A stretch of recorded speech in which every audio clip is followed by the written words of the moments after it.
Il faut être hypocrite dans la vie. Il y a des endroits où vous arrivez, vous fermez votre bouche.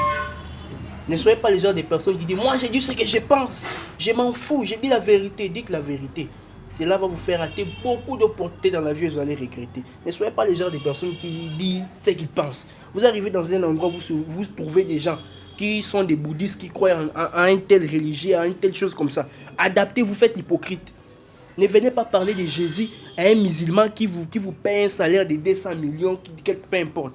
Après, on vous cherche du travail. Je connais un monsieur qui m'a raconté son histoire. Il avait eu l'opportunité de travailler avec des gens qui viennent de Dubaï et tout ça là. C'était un ONGD.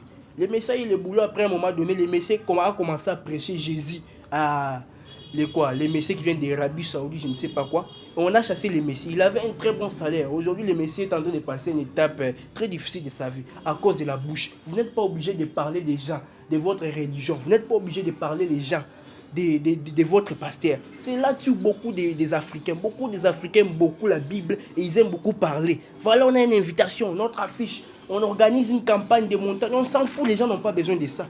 Les gens cherchent l'argent, toi tu viens leur amener des choses là. On t'a dit que la vie tourne autour de votre pasteur, de votre église, de votre religion. Non. À partir d'aujourd'hui, j'aimerais que vous mettez vos émotions de côté. Quand vous arrivez dans un endroit, vous voyez que ces gens-là sont comme ça, adaptez-vous. N'essayez pas d'amener votre manière de réfléchir, votre façon de faire les choses pour adapter. Vous allez rater beaucoup d'opportunités. Aujourd'hui, c'était le message simple. Apprenez à fermer votre bouche. Votre bouche peut vous ouvrir des portes que les diplômes ne peuvent pas vous ouvrir. Votre manière de s'asseoir, votre manière de vivre avec les gens peut vous ouvrir des portes que les diplômes ne pourra jamais vous ouvrir. Vous arrivez dans un endroit, vous trouvez un monsieur qui aime comme ça, adaptez-vous, faites des recherches un peu sur sa religion. Commencez à échanger avec lui. Ah oui, le Coran c'est comme ça, il va vous ouvrir des portes. Ah, Jésus c'est comme ça, il va vous ouvrir des portes. Il va penser que Dieu est son frère, mais tu n'es pas son frère. Moi, tel que je suis, si j'ai lu beaucoup de livres, j'ai lu le Coran, j'ai lu la Bible. J'ai lu encore beaucoup de livres, beaucoup de Bibles. Mais toi, tu n'as lu qu'un seul livre. C'est un livre, je ne sais pas pour les francolâtres qui savent parler français. Après, tu crois que tu as la connaissance. Tu commences à te dire que non, je connais la Bible, je connais la parole de Dieu. La parole de Dieu, elle est partout.